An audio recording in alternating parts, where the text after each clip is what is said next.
We are back here on the show, now diving into some more training camp topics, ones that I think I've seen more of than any other ones, just in terms of what's going on there, not having to do with injuries or anything like that or holdouts. I think that's been really dominating the landscape of training camp thus far, but this is one where the on the field storylines and how everything pans out has really, stuck out thus far. And I wanted to bring it up because the Eagles are one of the teams I believe that have a lot riding on their shoulders, and they should be because of the talent they have on this team, the disappointing season that they had in 2023, and they have a lot of intriguing scenarios that not a lot of people think of when it comes to these stacked teams. On paper, you find it hard to find any weaknesses, but there are certain positions and certain decisions that they're going to have to make that could impact a lot of how this team looks and how this team performs week in and week out. And one of those is the secondary, and thus far,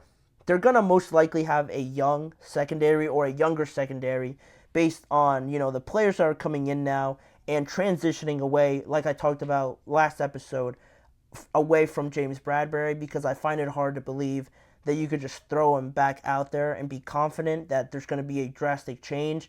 That's why they went out and drafted Cooper DeJean. They're bringing back Isaiah Rodgers. They still have Kelly Ringo, who they drafted last year also. Quinyon Mitchell, obviously drafted in the first round. All this young talent at that position is exciting. It's something that you hope to get more production out of, and I think it's going to be led most likely by Quinyon Mitchell, their first draft pick in this year's draft. And right away, the Eagles haven't been shy about, throwing him to the wolves, essentially, and having him be matched up with A.J. Brown. Iron sharpens iron. That's something you always hear. And I think this is going to be great for Quinyon Mitchell for his development, facing off against one of the best receivers in the NFL through training camp is definitely something intriguing to keep note of, and something that I'm sure draws a lot of eyes just to see how Quinyon Mitchell has been performing. And thus far, based on what I've been reading and just seeing all over social media, he's definitely, been impressing against A.J. Brown in a lot of coverages and a lot of scenarios.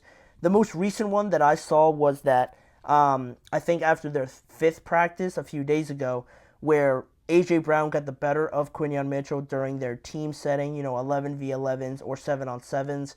A.J. Brown had some success there, but when it came down to the one-on-ones, that's where, you get your popcorn ready, you sit on the sidelines and see, when there's no help, when there's no zone coverage or anything like that, it's just you staring at your opponent. Quinyon Mitchell, the rookie, actually did very well, and he stood up to the challenge because they ran 2 reps with Mitchell against A.J. Brown, and during the first rep, Jalen Hurts didn't even get a throwaway because of the great coverage that Quinyon Mitchell had.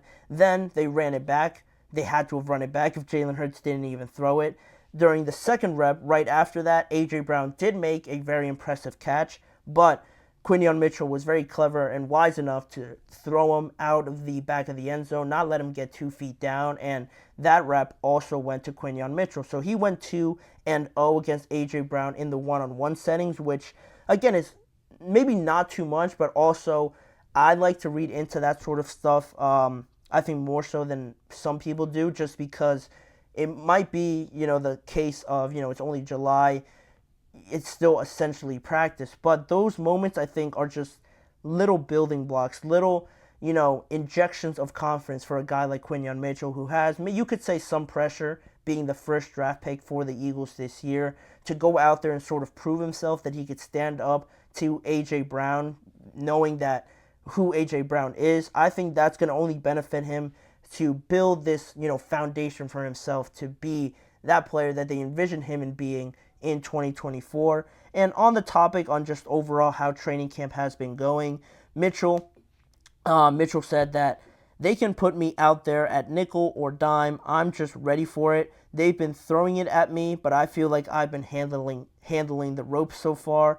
And that is true. Also, Philadelphia has been, moving Mitchell all over the secondary, experimenting as you would at this point in the offseason in training camp, which I think is great. More exposure for Quinyon, not just on the outside, but really seeing where his limitations are everywhere across that secondary and seeing where he fits in best compared to other players that also need to fill out the rest of the spots. So so far, so good for Quinyon Mitchell. He is definitely one of the players that I had high hopes for heading into this year. Again, when the draft happened, I was, completely surprised that he fell into the 20s. But the Eagles have a heck of a player here, I believe. Opposite of Darius Slay, learning from Darius Slay as well in some of these matchups, in some of these scenarios, I think it's going to be great for him and the Eagles. But there's also the topic on offensive line here, and uh, they kind of play off of each other that I wanted to bring up here, these two topics, just overall on the offensive line. Starting with Mekhi Becton, with Jason Kelce obviously retiring. Last year you had an actual center in Cam Jurgens, who you drafted, playing right guard, and that's not naturally his position. So with Jason Kelce retiring, he now moves back to starting center, and you're gonna have to get the chemistry going there with Jalen Hurts and the handoffs and everything like that. But from that aspect, that's not what I wanted to touch on right now. I'll save that for a little bit later. But that allows that right guard position to be open now, and Mekhi Becton, the former highly drafted New York Jet, drafted to be a tackle, has been a surprising candidate to be one of the main guys to take up that right guard position and be maybe a starter when the season comes in about a month now in 2024. What's funny about it is that scenario in and of itself. Mekhi Becton was a high draft pick. He was drafted to be one of the starting tackles for the New York Jets, but obviously that didn't work out. And because it didn't work out, now he hits free agency. He signs with the Philadelphia Eagles, sort of as a complement to Jordan Mailata or Lane Johnson, you would think, to eventually maybe take over one of their spots, maybe Lane eventually. But with what's been going through the offensive line, how they're experimenting up until this point with seeing who's going to be the right guard, how's Cam Jurgens looking at center. Mekhi Becton has been learning the guard position over the last 3 months, and so far so good for Mekhi Becton. It has been reported that he has been surprising a lot of people. He's been running with the first team offense at right guard, so it's painting out to be a good picture, especially because Tyler Steen, who was the projected starter at right guard right now for the Philadelphia Eagles, he is injured right now, so it gives more of a chance for Mekhi Becton to go out there and prove himself. And like I said, he's been impressing in a lot of drills, impressing during the team period, during the 11-on-11 drills, especially against Jalen Carter. Right away, arguably the Eagles' best defensive lineman already just in his second year.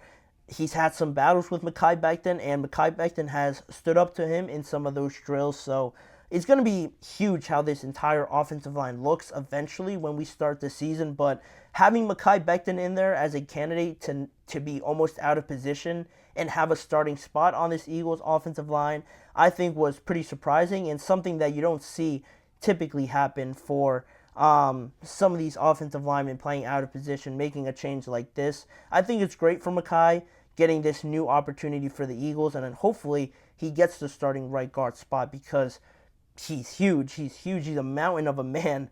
So it'd be great for the Eagles line too as well to have him in there, but we'll see. I'm sure the best guy will get the spot eventually, but for the last part of it, I wanted to mention Cam Jurgens. Like I said, moving back to the center position, how he's transitioning back to that, and he's obviously painted to be the starter already. So how does he deal with the responsibility of that? Obviously, you're learning from Jason Kelce, one of the best to ever do it at the center position, but he has been playing right guard, so how does he knock off some of the rust?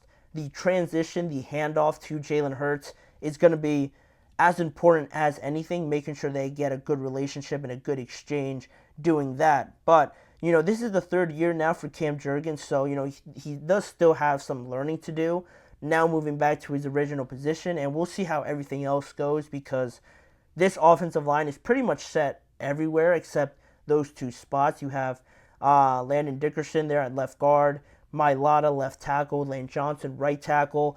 These two spots there in the middle are going to be as important as anything, and it seems like the right guard spot is going to be between Mekhi Becton and Tyler Steen, maybe when he comes back from injury. So the center position Yeah, you have Cam Jurgens there, but how does he look running with the first team in a different position? What's the dynamic of it? He's going to have to call out coverages or some of these things, shift the protection at times as well.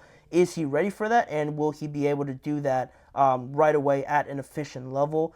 It's one of those positions where if you're doing a great job, no one's really talking about you, which is kind of odd. If you're doing a phenomenal job, you're protecting the quarterback, nobody is really overly praising you. But if you're doing an awful job, it's in some way, shape, or form, it's even louder than some of the other positions that get criticized because you can't block anybody. It's pretty evident and pretty obvious that you're getting just manhandled in there. So it does come with a lot, but the Eagles feel confident that Cam Jurgens is up for that challenge with already, like I said, heading into his third year in the NFL.